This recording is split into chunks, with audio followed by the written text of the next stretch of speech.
Madam Clerk?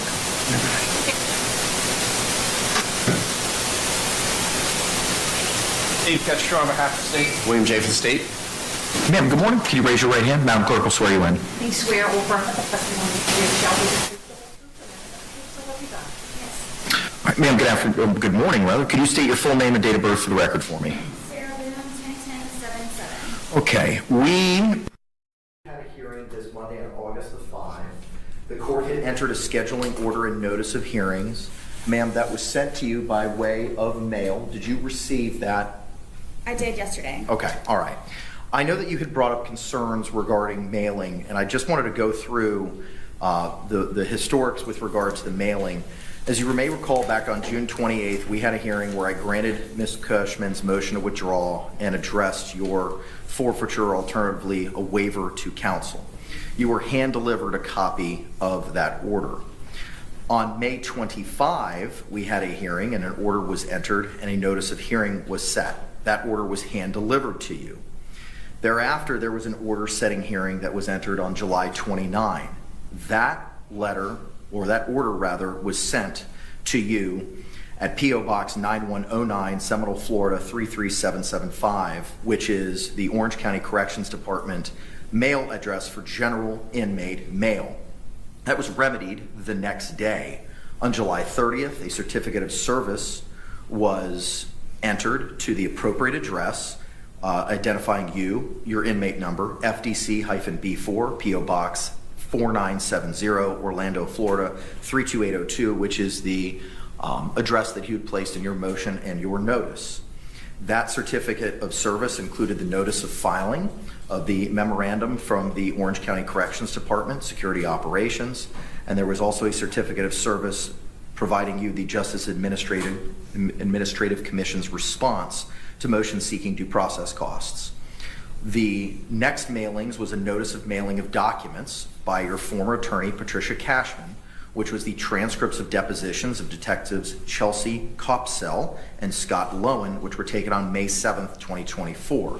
That was e-filed on August the 1st, 2024, and mailed to you with address to you, your inmate number, FDC Dorm B, P.O. Box 4970, I apologize, P.O. Box 4970, Orlando, Florida. Did you receive those deposition transcripts? I did. Okay. Then the notice of delivery, would you recall when you received those transcripts? Everything that you are stating was received on Monday. The 5th? Correct. Okay. The next was a notice of delivery of digital copies of documents that was e-filed by your former attorney, Patricia Cashman, on August 1, 2024, which provided the transcripts of depositions of Detectives Chelsea Copsell and Scott Lowen taken May 7, 2024 to Billy Lane on August 1st, and that was mailed to you at the same address we've been addressing, P.O. Box 4970 on August 1. Did you receive that notice? I'm sorry, what was that for? Notice of delivery of digital copies of documents, which reflected the deposition transcripts of the detectives I just identified to Mr. Lane. To be honest with you, I don't know. It was a lump sum of a giant amount of paperwork, and I haven't gone through it yet. Okay. They had me sign about 4 or 5 different documents, so Okay. for receipt. And the last was a certificate of service that was just e-filed on May the 5th, which was provided to you as well on August the 5th. It was provided to you on August the 5th at the P.O. Box we've identified by way of U.S. mail, which was a copy of the order authorizing the defense to incur costs for private investigator and the scheduling order and notice of hearings entered August 5, 2024. Have you received both of those? I did, and I had questions on that, please, whenever. In just a moment, ma'am. So I know that there was a concern with regard to mailing and things purportedly not being timely provided to you. There was only one order, the order of July 29th, which was sent to the general mail delivery, and that was remedied the exact next day on July 30th. So that clerical error as to the wrong address was remedied one day after the original order was sent out on July the 29th. I just wanted to put that on the record and again, identify for you, ma'am, that nothing's being withheld from you and everything is being timely served to you as required. Now, you had questions about the JAC order. I will revisit those in just a moment. I've got a sticky with regard to that. And I was going to say, please, if I may, about the address. There were 2 or 3 different documents that were uploaded to the tablet. So those 3 documents, without knowing specifically which ones they are, those were also sent to P.O. Box 9101. I don't know what you're talking about. You were talking about supposedly just one document that was mailed to the incorrect address. It was more than one. That's not correct. Court scoured the court file this morning, ma'am. The court has not filed anything other than what I've identified since that June 28th order, where you were representing yourself pro se. So that is incorrect. Is it something that I need to record and bring back, or is it that big of a deal? I can't answer that question. That may call for me providing you legal advice. Okay. But I can't tell you that other than the July 29th order, which was remedied the next day, everything has been sent to the appropriate legal mail address as provided by the Orange County Jail. We've had this hearing today to address a couple of things based on the scheduling order and notice of hearing that was entered August 5. The first was the digital evidence issue. I've been advised, I think through Mr. Lane, who I do see in the courtroom. Mr. Lane, if you could come on up, sir, so Madam Clerk can swear you in.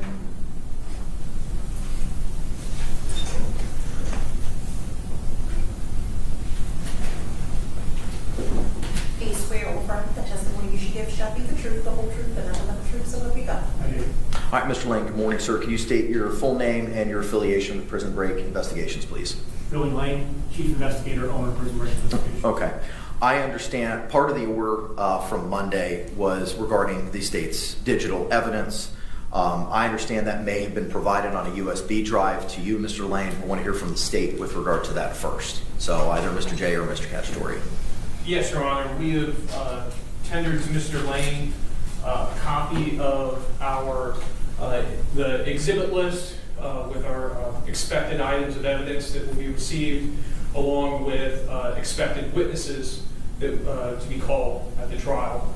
A copy of that was provided on the USB with the exhibits, the witness lists, also proposed jury instructions and a stipulation as to victim ID for her review as well. Okay. And when was that provided to Mr. Lane? Just now. Okay. All right. The witness and exhibit list that is included on that USB, do you have hard copies? I do, Your Honor. I would like to file them in open court. That was going to be my next question. Okay. And I have a copy for defense Okay, very good. as well. Debbie Bruce, if we can get the copy of the witness list and the exhibits and take that from Mr. Lane and provide it to Ms. Boone. Yes. And Your Honor, the state's position is that given that our exhibit list contains within it a witness list as well, we would ask that that document be sealed the way the witness lists are routinely sealed. A copy of that request to seal is there with the notice of the witness list on the initial page before our notice of the exhibit list. What I have in front of me is the notice of provision of witness list and then the notice of expected evidence and witnesses at trial. I don't have an order or... It wouldn't be an order. It would just be that first document you read, reference, the notice of provisional witness list. Got it. Okay, thank you. All right. Anything else with regard to the expected evidence and digital evidence? No. Okay, so just for my own understanding, there are 9 files on the USB drive that are digital in nature. Is that correct? Yes. Okay, all right. And those are all on the USB drive that is going to be provided to Ms. Boone? Yes, they're broken down by folders. And the folders, or the names of the folders, do they match the names in the digital evidence list? They roughly match. I believe that on there may be some slight change of terminology from, I believe, files found on iPhone as opposed to suitcase, videos, and still shot. Okay, all right. state anything else to add with regard to the digital evidence? No, I also have a copy of the thumb drive as well that Mr. Lane has had an opportunity to copy for his client that I can tender to Mr. Lane to tender to his client. Is that different that we've already given him? He had an opportunity to copy it, but this would be their copy to retain. Okay, all right. So you can go ahead and provide that. Do you want to mark that as an exhibit for the purposes of the hearing? I guess not, since it's going to be transferred directly to Mr. Lane. Correct. Okay, all right. You can go ahead and give that to Mr. Lane. All right. Ma'am, or Mr. Cacciatore, any other questions? Anything else you want to bring to my attention with regard to the digital evidence? No, Your Honor. Okay. Ma'am, have you had the opportunity to review the notice of expected evidence and witnesses at trial document that was just provided to the court and yourself this morning? I did. Okay. Do you have any questions with regard to the digital evidence, which are paragraphs 1 through 9 on the first and second pages of the notice? I don't know what the majority of them are. Is this part of the evidence that was supplied to me on all of the USB drives that was supplied also? Yes, this is a pared down. All of the items referenced in our notice and provided on the USB have already been previously disclosed and given to defense. Okay. What- Any other questions? Yes. Yes, on the USB drives for the laptop, it's not compatible with the USB drives for some of the files, so I cannot open a majority of what are on both of the USB drives. What do you mean you cannot open a majority? What can you not open? I don't know specifically which files. I know that some of them come up as videos, some of them come up as JPEG, some of them come up as different formats. But there's an entire page of multiple icons that come up, and every time I try to open one, it won't let me review it. Okay. So I don't What does know. it say? I don't know. I moved on from that to try to go to other programs, so I don't know. I figured it would be something that I might be able to speak to Billy about when he came to see me early next week. So, but I'm just stating to the court now that's one of the problems that I'm having with the laptop. But you said it's a majority, but you can't identify specifics for me, and that's what I'm trying to figure out. What is it that you're not able to look at? It doesn't identify what they are because of the amount. When I click on a particular file, there's a file inside of a file inside of a file. So when I try to open one of the files, all these different icons come up. So if I try to click on one, it says unavailable. So I keep trying to go to the next one, the next one, and the next one, but they're all the same format, so I can't open any of those. Okay. And how many times has that happened? The one time One that file, 10 files, 20 files, 50 files, or was it just a one time and then you moved on to something else? I don't know how many files were in it because I didn't bother to waste my time on trying to open. I believe I tried to open about 8 or 9 of them, and then I just moved on from that folder into another folder. And the other items in the other folder, were those accessible? Were those viewable? For the most part, yes. I have not had a I don't know moment what to. for the most part means. I haven't had time yet to explore everything due to the dorm environment.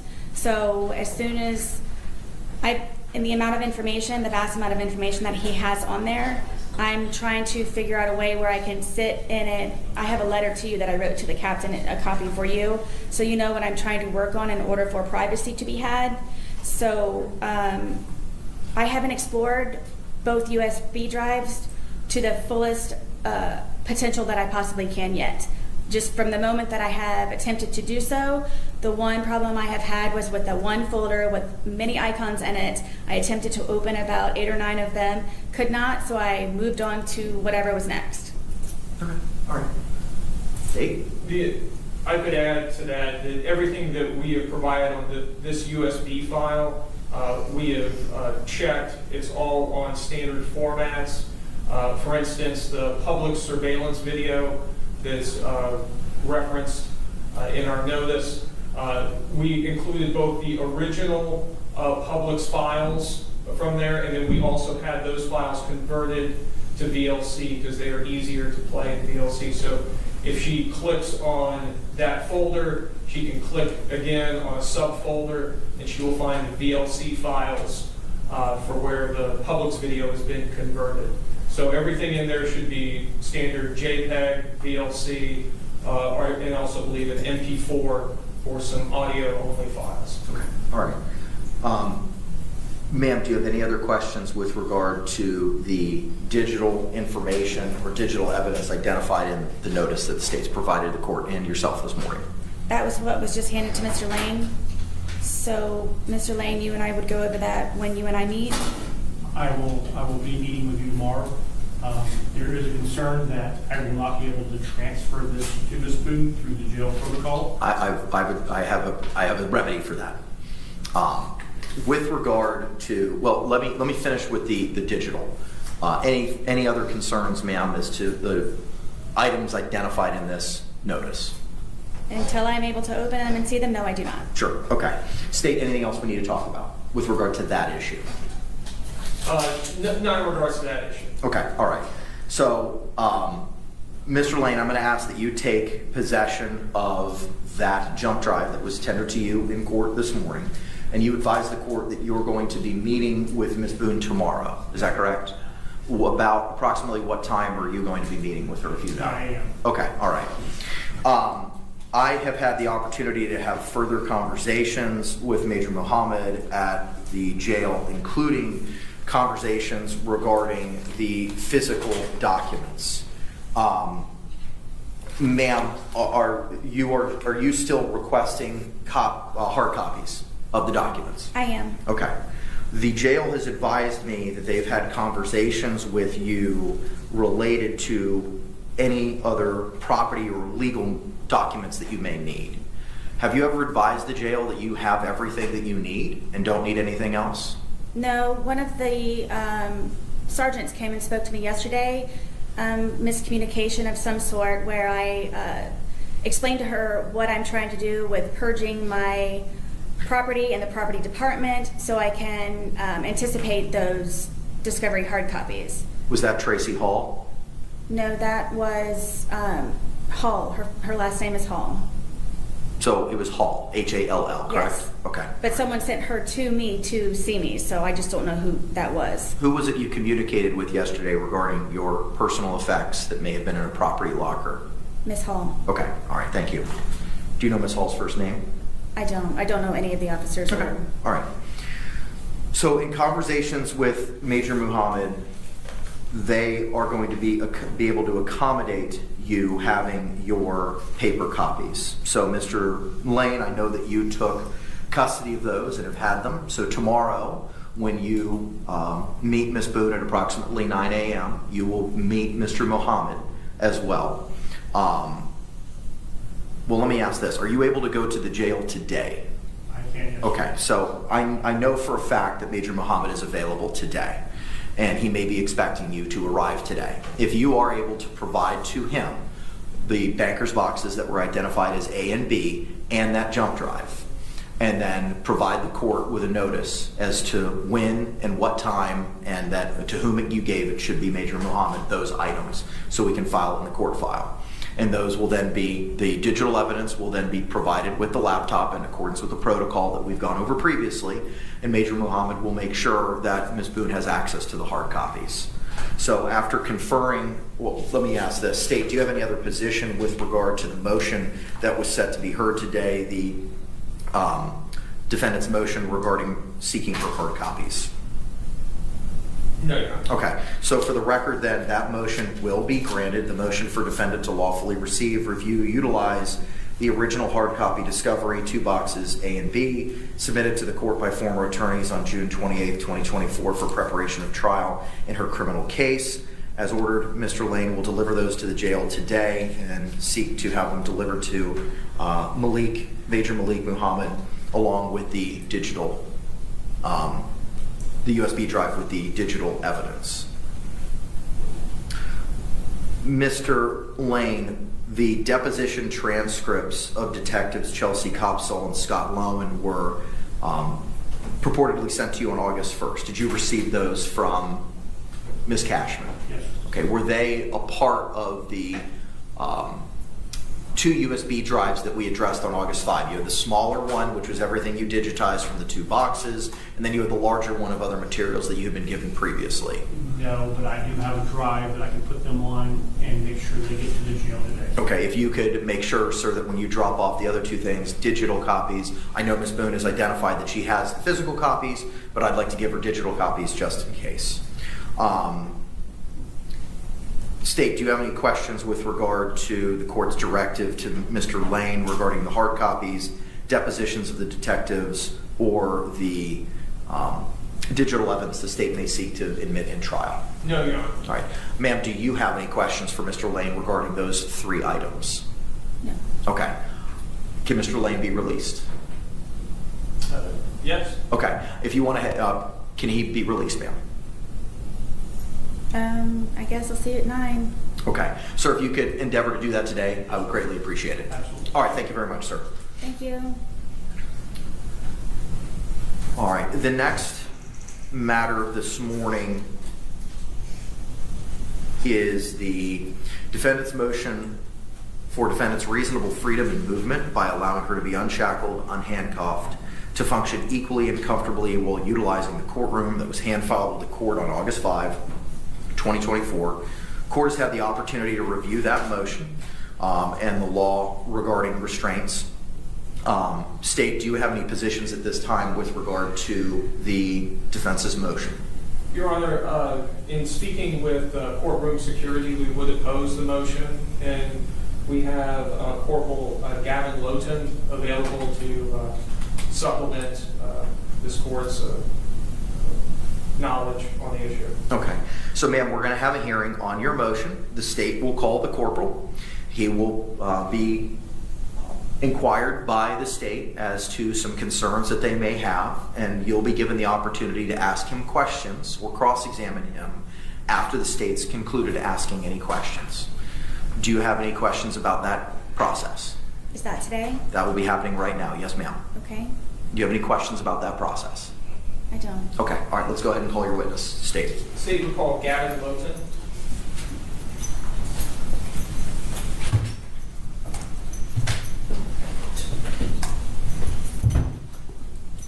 Do you swear or affirm that the testimony you should give shall be the truth, the whole truth, and nothing but the truth, so help you God? I do. Sir, good morning. Can you state and spell your name for the record for me?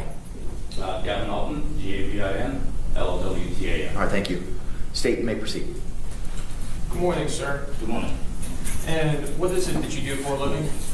I work for the Orange County Sheriff's Office as a deputy sheriff. And to what area of the sheriff's office are you assigned? Court and security. And how long have you worked that assignment? Over 5 years now. And tell us, what are some of your duties within that assignment? I supervise the deputies in 2 felony courtrooms and 1 civil courtroom. And are you familiar with the defendant in this particular case? Just through research that I've done on her, I don't have any personal knowledge. And what, in regards to that research into the defendant, what is your position as the head of security regarding her request to be free from shackles? I do not believe she should be free of shackles. And why is it that you have come to that conclusion?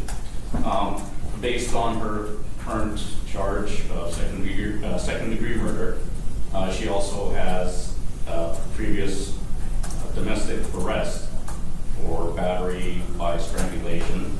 She has 3 separate incidents at the jail for non-compliance, where she was told to attend her court hearings, or scheduled court hearings, and she refused to do so. And then even when the corrections officers told her she could be charged with contempt of court, she still refused to attend those hearings. Those kind of, when you combine all that, to me it shows a propensity for violence and not wanting to follow lawful commands and orders of law enforcement personnel. What accommodations can be made in order to keep concealed the fact that she is shackled or restrained during trial? So when the defendant is here, she would just be in leg restraints. She wouldn't have the belly chains. She wouldn't have handcuffs on. We've modified the leg restraints by wrapping tape around the chains. So even if she's to make motion or movement, it wouldn't make noise to alert the jury as to that she's got restraints on. She would be brought in and sat at the defense table prior to the jury coming in and being seated, so they wouldn't see her walk in with restraints on. And there's a panel in front of the defense table that prevents the jury from seeing that she's got leg restraints on. Your Honor, I don't believe I have any further questions at this time. Thank you. Ma'am, do you have any questions for Officer Lowton? I do. Go ahead. First off, in your, in quotes, research that you've done on me, the domestic violence case that I was charged with, the felony with strangulation, was dropped. I don't know if you were aware of that in your research. Yes, so I was never charged with that. Also, what 3 hearings is it that I supposedly missed on what dates? I have those here. I've never missed a court date. In the almost 5 years that I've been here, I've never argued, I've never hesitated. Object to the form of the question, Your Honor. I'm going to sustain the objection. Ma'am, you have to ask one fact per question. Okay. I am prepared to give her the dates. Okay.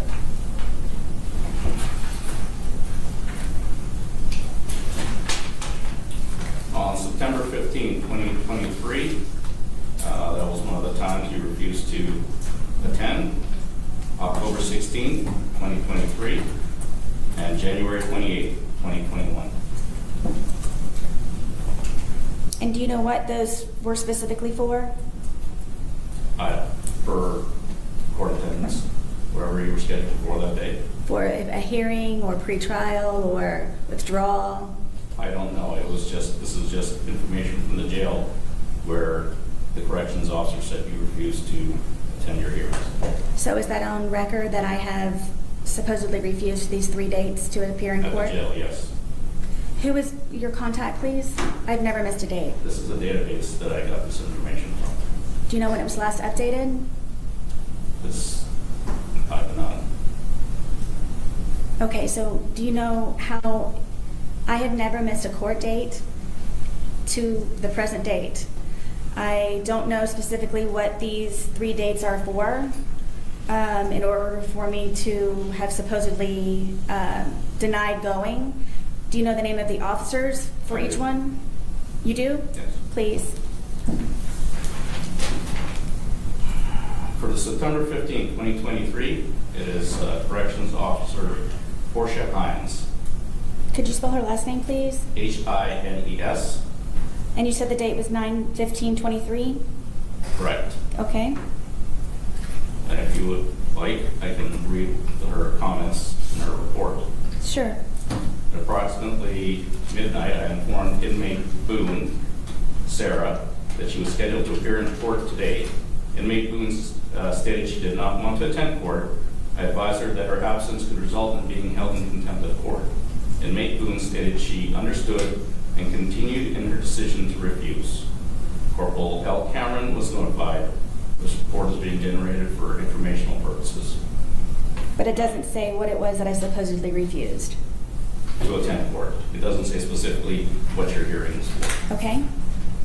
Second one, it'll be Officer Christy Green. And what is this date for? I'm sorry, what's that? Which date is it that you're referencing? That's going to be October 16, 2023. Okay, and I'm sorry, the name? Green, Greene.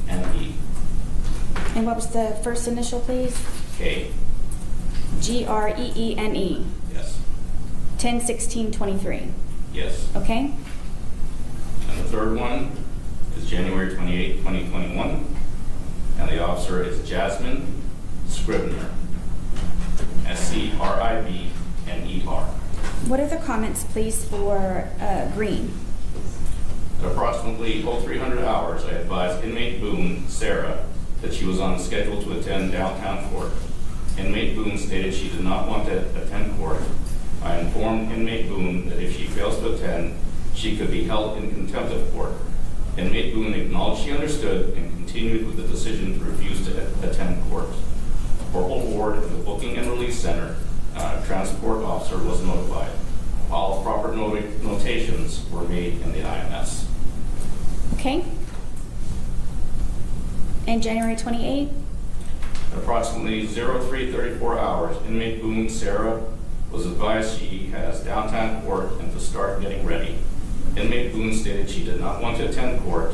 I informed inmate Boone that she could be charged with contempt of court. Inmate Boone still refused to attend court. Corporal Hall and the Booking and Release Center transportation officer were notified of this incident. This report is being generated for informational purposes only. And all of those comments were made on the day of that I supposedly refused. I don't know when they entered that. It doesn't state in their IMS, in their program? It might, but I didn't take that information down. Okay. So I'm trying to figure out how I know all three corporals and the sergeant, so I've never refused court. There is no reason for me to want to refuse court. I'm going to object this to ask and answer. I'm going to sustain the objection.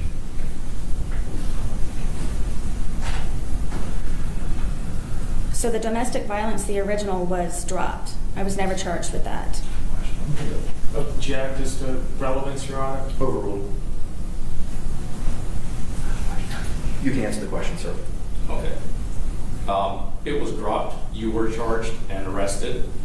I don't know why the state dropped it. It could be because both parties, based on the report that I read, did not want to cooperate, so they probably didn't have information to go forward with the charges. That does not mean that you didn't commit the act. It just meant the state felt that they didn't have a case that they could win.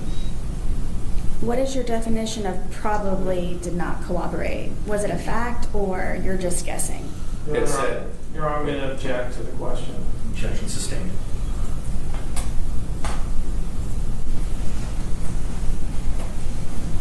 Both of the charges were dropped for Mr. Torres and for myself was because we did cooperate and there was not enough information. And we received documentation in the mail, both of us, for the reasons why it was dropped. Your Honor, I'm going to object this to the form of the question. That's not a question, it's a statement. Sustained. Forgive me because I don't know what I'm doing. I'm trying to provide my information for what it is that I'm being accused of. I don't know if I'm doing it the wrong way, apparently, so I don't know I don't know the protocol for this. I'm just trying to answer my accusations. I understand your position. I cannot tell you what to do. I cannot provide you any legal advice. Okay, I'm just stating to the court that I'm doing my best with being uneducated in this situation. That is for the non-compliance, I need to speak to the corporals and the sergeant in order for that to be remedied. And then what about, do you need the documentation for the domestic charge that I was not charged with and it was dropped cooperatively? I do know that the charges were dropped. I'm just saying that isn't your history. I understand, but I was never charged with it, correct? You were charged with it. It was dropped. The charges were dropped. But it is not on my record. The rest is on your record. But the charge for the domestic violence is not on my record. No, you were never Object this to convicted. ask and answer, Your Honor. Overruled. You were never convicted of the domestic battery charge, but you were charged with it. And the case was dropped. Yes. For the three supposed non-compliance that I have, I know that 2 of the officers are no longer with the Department of Corrections, Orange County Corrections Department, so I will need to speak to their supervisors in order for me to have, I guess, this remedied. Is it Your Honor, I'm going to object to the form of the question. This is a statement, not a question. Objection is sustained.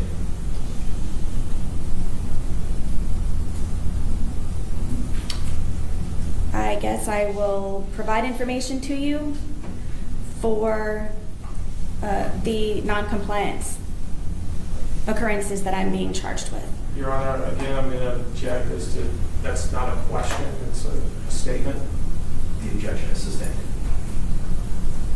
I know this is a lame question, but what does sustained mean? That means the state's legal basis for you asking that question is correct, and the court will not permit you to ask that question Thank you. in the way that it may be asked. What do I need to provide to you in order to have that remedied, in order for me to be unhandcuffed? Your Honor, again, I'm going to object as to the form of the question. Overruled. Whatever documentation, but I believe that the decision as to whether or not you'll be in restraints will be made today. I understand, but it can be made. What's that? The decision in order to be unhandcuffed. Correct. I suppose if you have documentation to say that this was all fabricated, then I wouldn't be able to use this. Correct, as you telling me about the domestic violence. That cannot be used against me either.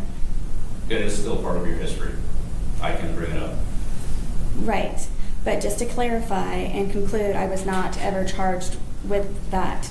Again, I'm going to object as to ask and answer. Sustained. Okay, do I provide this information to you?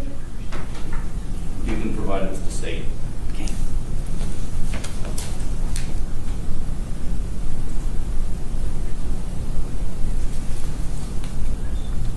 Am I, in your opinion, a flight risk or detrimental to the courtroom and am a threat of any type of harm?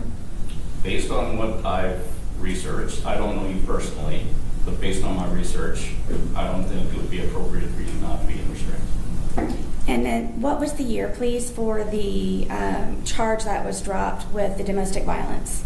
It was 2018. 2018? Correct. And it is now 2024. Okay. And you're going solely off of what, the arrest affidavit? What is it that you're using to conclude due to this occurrence that was dropped that I would not be able to be unrestrained? Correct. Your arrest history, the information I read, all the research that I've done, that's where I'm basing my conclusion on. But what specifically from that 2018 charge? The fact that you were charged with battery by strangulation, which is a violent act, is one of the reasons why I've said that I do not believe it's appropriate for you not to be in restraints. But it was never proven, correct, because it was dropped? It was dropped. Doesn't mean it didn't happen. Okay. I'll be working on the others with the corporals and the sergeant for the supposed non-compliance. Thank you for the dates and the information. You're welcome. Ma'am, do you have any other questions? Do I need to supply anything for the 2018 domestic violence occurrence that you are referencing and applying? It's already been dropped. I'm just telling you what the history is. So- And you can still apply it even though it's not been? Correct. It's in your history. Okay. Thank you for the information. You're welcome. Any follow-ups, Dave? No, Your Honor. All right. Thank you, sir. Okay. Anything else, Dave? Not from the state. Okay. I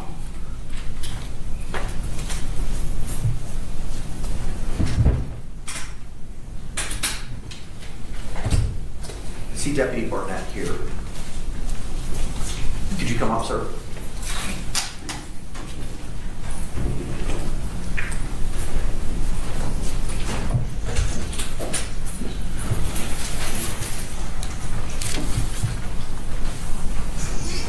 Do you swear or affirm that the testimony you should give shall be the truth, the whole truth, and nothing but the truth, so help you God? Yes, I do.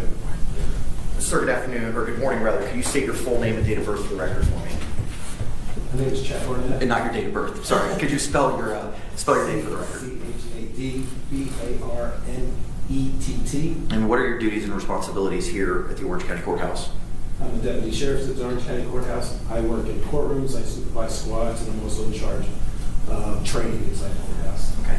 Is there any training that's addressed with regard to other security measures other than shackles that may be provided for defendants? Yes, we have an item called the stun cuff that is also used in the courtroom. Okay, could you step us through what a stun cuff is? A stun cuff is an electronic device that's wireless. It's boxed secured to the leg. It has 50,000 volts, and it's able to be remotely sparked from a distance. How is it fixed or placed on a person? It's dual strapped along the calf of either leg. It can be hidden in the pants and gives the ability to people to walk around. And who is in charge of operating that device? It'll be an assigned officer that's been trained in the device. And step us through the operation of how that device is utilized or operated by that officer. The officer will show the device to the subject or the inmate or the defendant. It will be secured with 2 straps on the leg. There's a waiver to be signed prior to being used, explaining when it would be used, if it was needed to be used during court, violence, attempt to escape, any actions that lead to that level of to use the device. It's a 2-step process, so there is no way for it to accidentally be set off. It has to be hit 2 separate buttons so there's no accidents.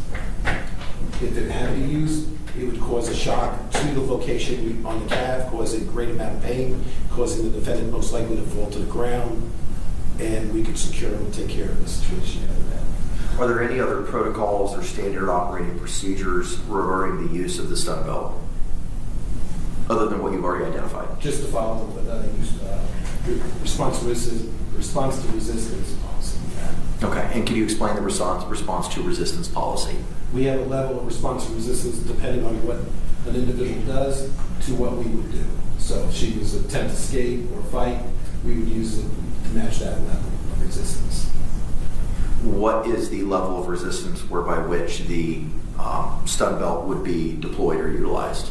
At this moment, it is at a level 3. And what is a level 3? Level 3 would be failing to follow directions and stuff like that. If we asked her to get up and move or not, or follow the lawful order, we could use it. Most likely in the courtroom, we would use it probably at a level 4 level. That is pretty much fighting, escaping, attacking another person. Okay, all right. State, do you have any questions to Deputy Barnett? No, Your Honor. All right. Ma'am, do you have any questions for Deputy Barnett? I do, please. Go ahead. Tell me, what is the title of this? Stun cuff. Cuff. Cuff. And you said this was applied on the calf or the ankle? Yeah, the Achilles tendon area of your leg. And is this something that does it need extensive preparation, or is it something that can just be put on coming and going from the courtroom? We would place it on you before the court starts, and you can take it off as court every time we exit the courtroom. It takes a few moments besides signing the waiver and securing it to your leg. And it's a one-time waiver? Each day you will have to re-sign the waiver. Okay, so there's no limit to how many times it can be put on and taken off, put on, taken off? No. And it's a very simple process to apply Yes. and remove? Yes. Thank you. Any follow-up? Not from the state. All right. Sorry. Sorry. Would I have my hands free, correct? Yes, you would have your hands free either way. If you were in a leg iron, your hands would be completely free. The stun cuff, same thing.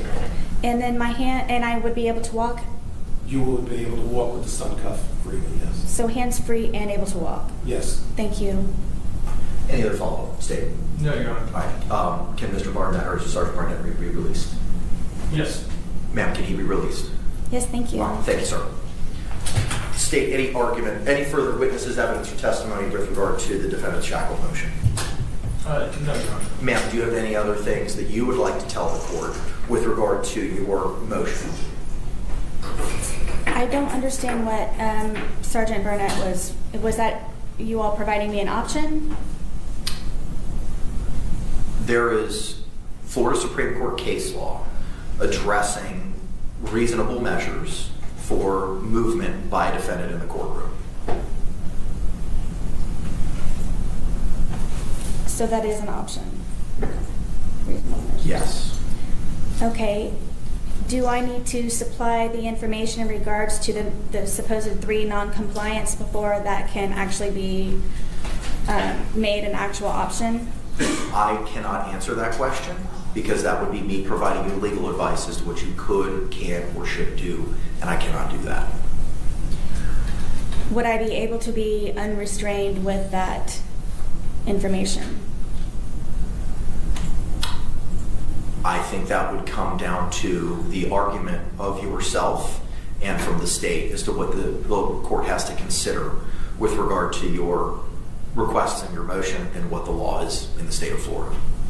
If I may make it clear also, I'm simply just asking to be unhandcuffed so I can write and move properly. I'm not trying to maneuver the courtroom and so on and so forth. I simply just am asking to sit here being unhandcuffed so I can write without taking skin off of my wrist and being extremely uncomfortable. Okay. Ma'am, thank you for that clarification, because when I read your motion, you asked to be unshackled, to have freedom of movement. And I interpreted that as you wanted to move, as everybody else may be able to move in this courtroom, as Mr. Cacciatore has moved around, how other persons have moved around. And it wasn't only limited to your hands. I thought it meant to your entire person based on what it is that you were seeking in your motion. So just for the purposes of my own clarification, is your motion only seeking to have your hands not bound so that you could move your hands, but otherwise shackles that may be on your legs would continue to stay there? Right. I don't currently have shackles, but I don't know what is in regards to trial procedure.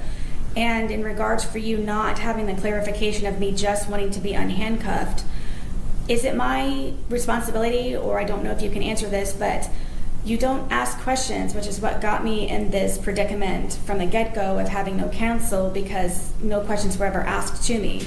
Just for the majority of my motions and letters and so on that I have supplied the court for more information to try to intervene and help, it's just gotten me into hotter water and no counsel and still restrained. So is it something that I need to specifically clarify going forward, or is it something that you have the ability to ask me questions so you have a better understanding?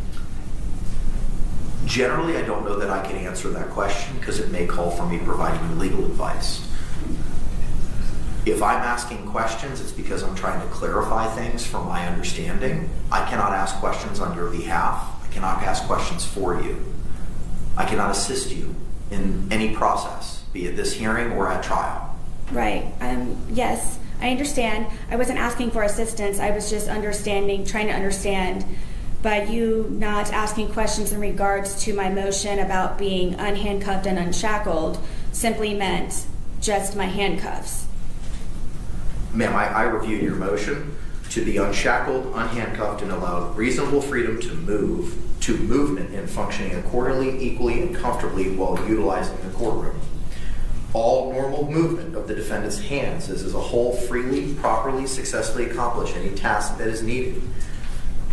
Asking to be unshackled and unhandcuffed, the defendant is simply requesting equal, comfortable, functional movement to achieve advancement in her forfeited right to counsel by the court, which will greatly enhance the productivity and progress for the defendant and the completion of her defense in her criminal case in preparation for trial. Your wherefore clause specifically asks to be unshackled, unhandcuffed, and allowed reasonably freedom in movement to function equally, accordingly, and comfortably in the courtroom. I took that as you wanted to move around. You did not want to be shackled, which would be your legs as well, and you did not want to have handcuffs. If you're telling me now that all you're asking is your hands to be free, that's respectfully not what your motion says over and over and over again, as I've just read. So if you would like to clarify for me now at this time, you can, as to what it is that you're asking of me. Yes. Handcuffed. I would like to have these handcuffs removed from my wrists. Okay. In regards to the unshackled, I know at some point I would have to maneuver, I'm guessing, in the courtroom for trial. So I didn't want to have to wait last moment to have to do another motion to be unshackled if that's what my option is, because I don't know. So I was just trying to be transparent prior so you would know what it was that I was hopefully expecting. But first, Go ahead. is just handcuffs mean unhandcuffed, and if for trial I have to be shackled, to be unshackled. Okay, and when you say unshackled, what do you mean by that? Just so that we're all on the same field.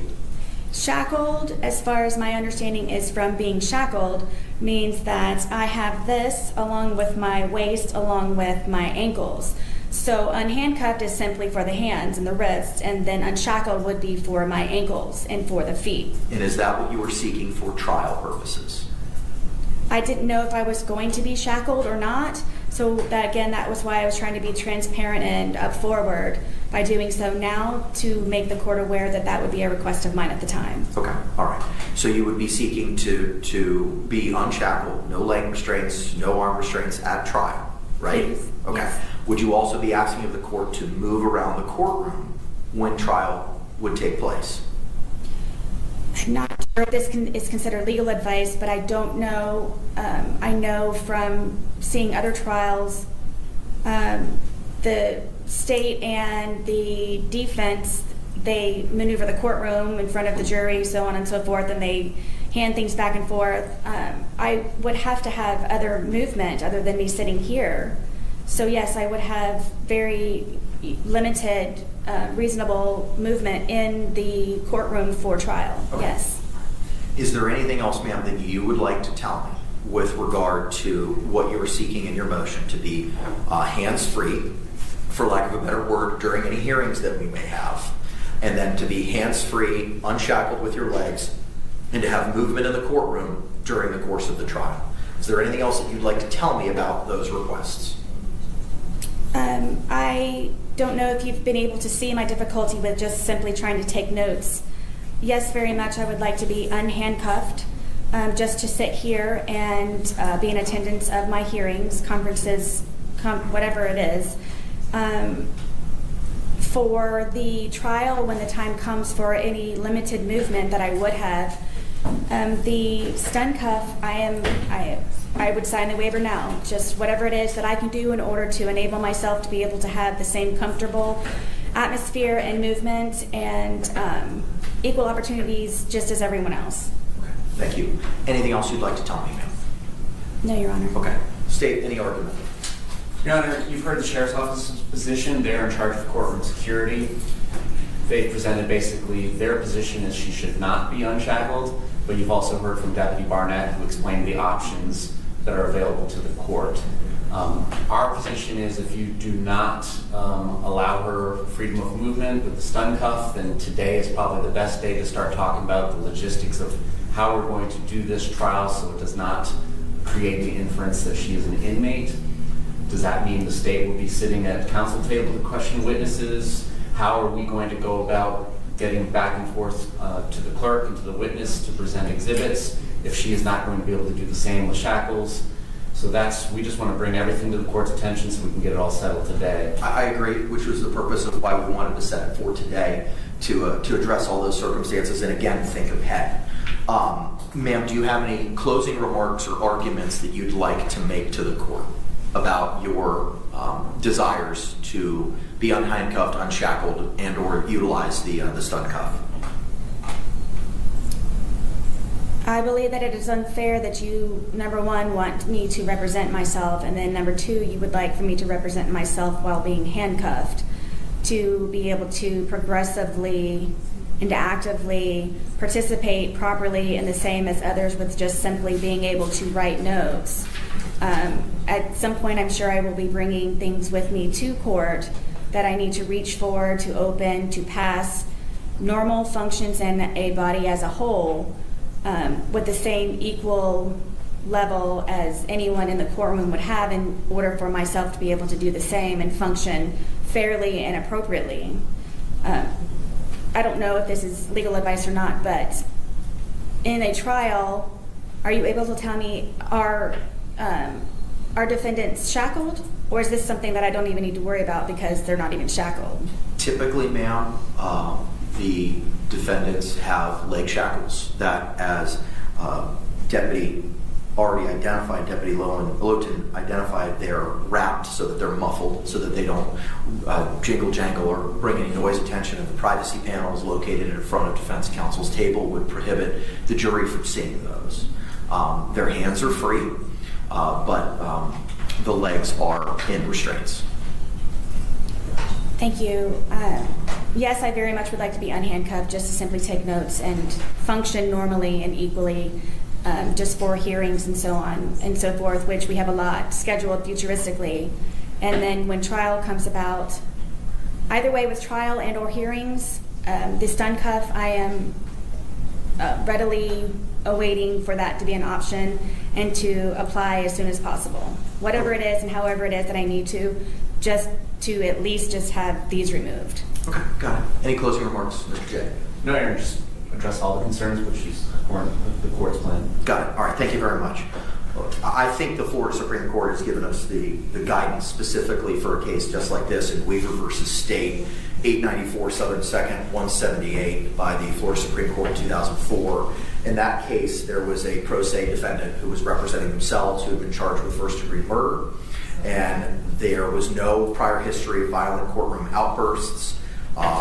The defendant in that case was representing themselves, and there was some concerns as to being allowed to move around the courtroom during trial may present some safety hazards. The court identified as there would be, in our case, potential sidebars, access to witnesses, evidence, jurors, etc. And that in that case, Weaver's pro se status meant that he would be moving about the courtroom in close proximity to the judge, jurors, prosecutors, witnesses, and potential firearm evidence. This closer proximity to various trial participants arguably raises greater safety concerns than a defendant who is represented by counsel and has no legitimate reason to wander beyond the defense table. Given those circumstances in which a defendant is charged with first-degree murder was representing himself and moving about the courtroom in close proximity to trial exhibits, especially adverse witnesses, the trial court did not abuse its discretion, even though Weaver had no prior history of violent courtroom behavior. In the Weaver case, the Florida Supreme Court found that the trial court's utilization of a stun belt was not so prejudicial when measured against the other alternative forms of restraint, and whether those alternatives are less prejudicial or viable. There was virtually no alternative to a stun gun given the visibility of other restraints and the security concerns posed by Weaver's pro se status in that case. It is clear as a matter of Florida law that a criminal defendant's right to be free of physical restraints is not absolute, and that under the circumstances in the Weaver case, the decision to employ a stun belt constitutes a rational exercise of the trial court's discretion that was reasonably necessary to ensure order and safety in the courtroom, especially in light of the defendant's pro se status. In that case, we had a firearm. It was first-degree murder. Here we have second-degree murder. The incidents identified by Officer Lotan as to non-compliance in jail for purportedly refusing to return to show up at court, and the charge itself. The charge itself has some level of concern because it is a second-degree murder, but I don't see how where we are right now is not on all fours with Weaver, especially coupled with Ms. Boone's acquiescence to utilizing the stun cuff and saying she'd sign the waiver today. She doesn't have to. You'll have to sign the waiver when we get to trial. So unless I hear anything alternatively from the state, the courts would grant the motion that she would be unhandcuffed for any hearing we have moving forward. Instead of her position in the box, we would probably have her seated at counsel's table, unless I hear an objection from the state as to that. We'll address motions first. State, any position with regard to being unshackled and B, being seated at counsel's table for any motions moving forward? No, we defer to the court and the sheriff's office, who is in charge of security. Our concerns are just making sure that she's given a fair trial and fashioning a remedy that is a fair presentation for the jury to observe. Okay, perfect, thank you. All right, so ma'am, the court's going to grant your motion, and then you will be unhandcuffed for every hearing moving forward. And instead of being in the jury box, you'll be seated at counsel's table. Okay, you may still have your leg restraints on, but you'll be hands-free. For the purposes of trial, in accordance with Florida Supreme Court decision in Weaver, you will be hands-free and you will not be shackled with legs. But the stun cuff, as identified by Sergeant Barnett, will be affixed to you and you'll have to sign that waiver. Do you have any questions for me, ma'am? For sitting here in the council's table, you also said that I would be shackled. I'm not shackled now. Will I be shackled then? My understanding is that you were. If you're not, and the only thing you have is your handcuffs? Correct. Is that correct? Correct. Okay. If that's the case, then you'll be seated at council's table with that, as you are without your hand restraints. Okay, so I would be unbound. Correct. Yes, thank you. All right.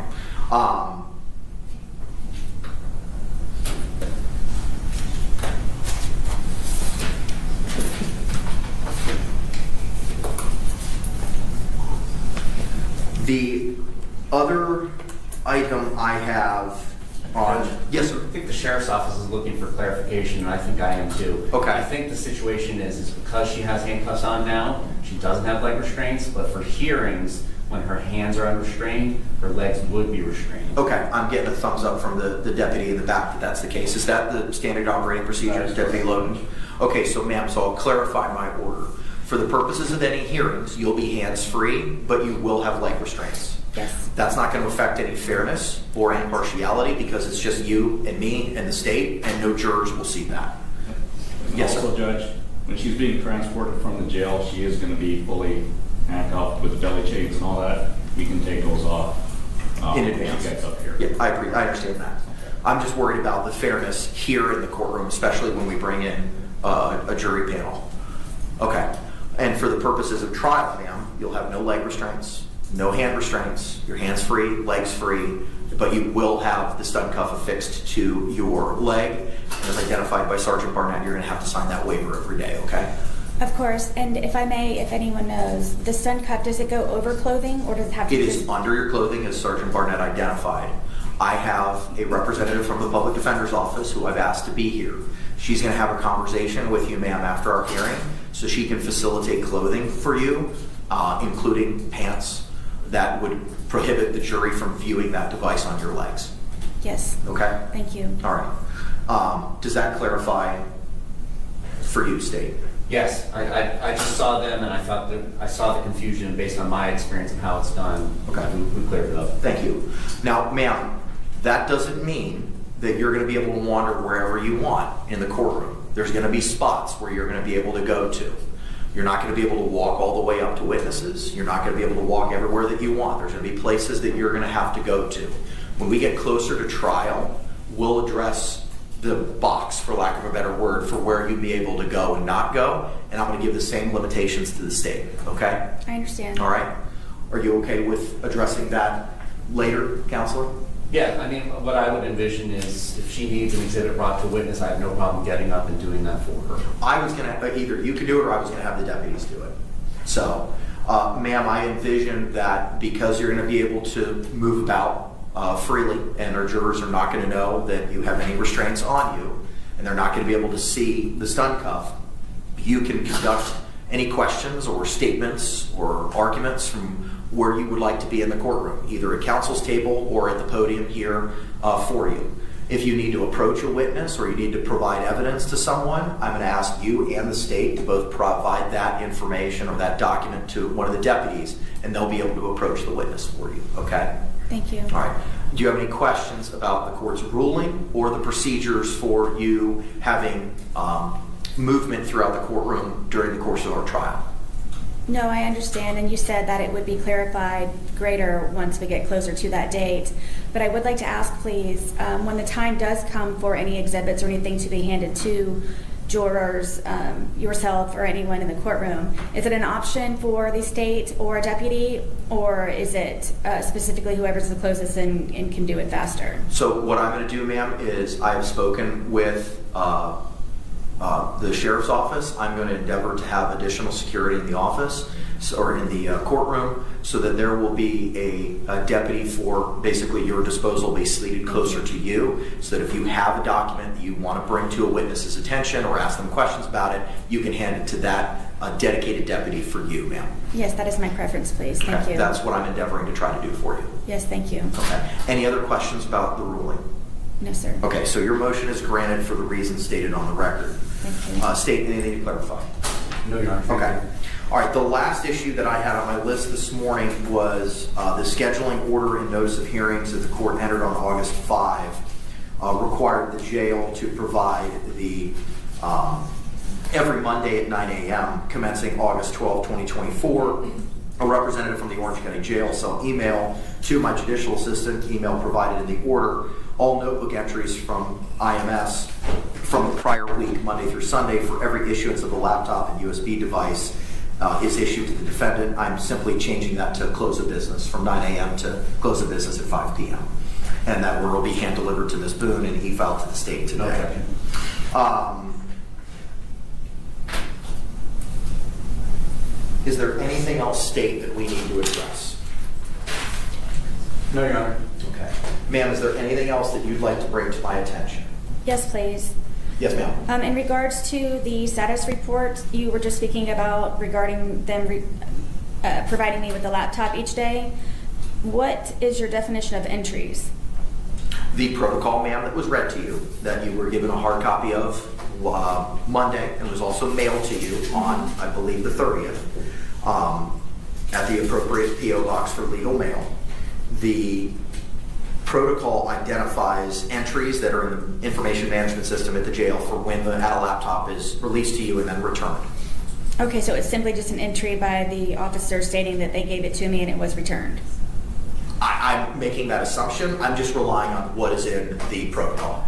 Okay, my concern was they're not stating what it was that I looked at for how long and I don't know that they're going to record that information under the protocol, ma'am.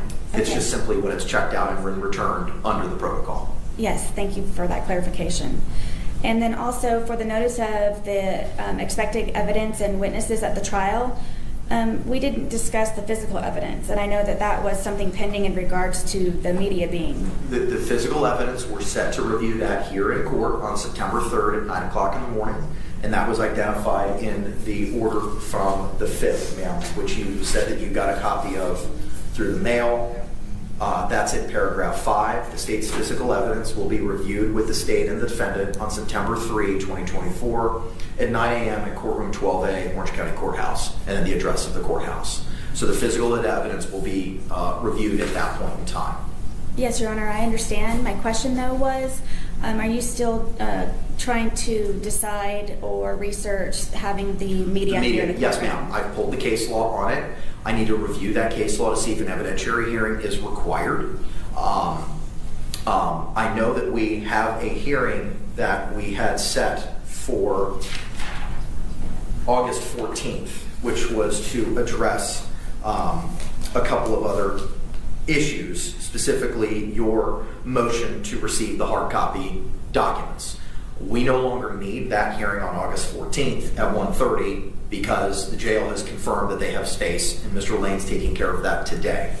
But I do want to utilize that hearing for, I still want to utilize that hearing since we've carved it out. So at that hearing, we can address the media issue based on the court's review of the case law and determine if we have to have an evidentiary hearing, we can have an evidentiary hearing at that time. And also we can utilize that as a status as to your review, ma'am, of the digital evidence and to confirm that you've had the opportunity to review it. You don't have to finalize it, but just to see where you are in reviewing that digital evidence that the state may be seeking to introduce at trial. This is for the 14th. That's correct, ma'am. And what is the time, please? 1:30 in the afternoon. Okay, and for the case law that you are researching and referencing, are we able to have a copy of it prior? Sure. I don't see any problem. It's the Miami Herald decision. I don't know the citation off the top of my head, but I don't have a problem. I have no problem. I'm familiar with the case. Sure. Ma'am, what I'll do is I'm going to prepare another order. I'll be able to hand deliver you the one today, changing the Orange County Jail, providing the notebook entries from 9 a.m. to close of business. I can hand deliver that to you today. But in the order that I mail to you, ma'am, it'll provide the case law with regard to the your privacy and media concerns. Yes, thank you. And that will be heard on August 14th at 1:30, in addition to a status on the digital. Now, ma'am, based on the scheduling order that the court entered back on August 5, you have 14 days from today, absent of showing a good cause, to extend any deadlines to provide your objections in writing to that evidence.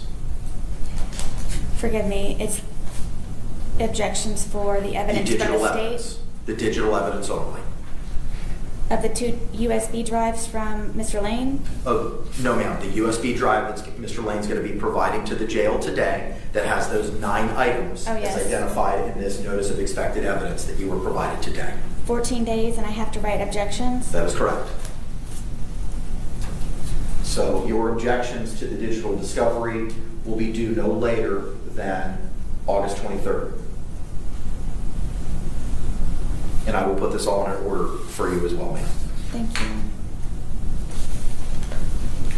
I believe that addresses all of the court's matters that were teed up for today. State, do you have anything else? No, Your Honor. Ma'am, is there anything else? I do have this. I made a copy of it for you. This letter that I supplied to Captain Di Giovanni upon her return, knowing what I am requesting. I don't know if I'm able to tell you, but it is a basic laptop. I have no internet and I have no phone. I'm trying to utilize the classroom that is in our dorm. I'm trying to have access to a phone. The USB drives, how they're being handled, I feel very uncomfortable with, as I referenced to you prior. They're being taken out of the bags, and then paperwork is being removed from those bags, like the protocol security paperwork that I needed to reference, and then they're resealing the bags. The other day, one of the officers took the USB drives upon herself to remove from the bags herself, and then just handed me both the USB drives. I don't know where they go. I don't know who controls them. I don't know how they're stored. And one of my requests was to keep it at my bunk in my locked drawer, along with, of course, the internet. If I could be supplied earphones and headphones for listening, and a word program just simply to be able to type motions and letters and anything that needs to be documented or recorded. It is simply a basic laptop in order for me to view my USB drives, and just, as I stated earlier to you, some of the parts of the USB drives cannot be viewed, which I will discuss with Mr. Lane tomorrow when I visit with him. Ma'am, you can give your letter to the deputy. We will file that in the court file.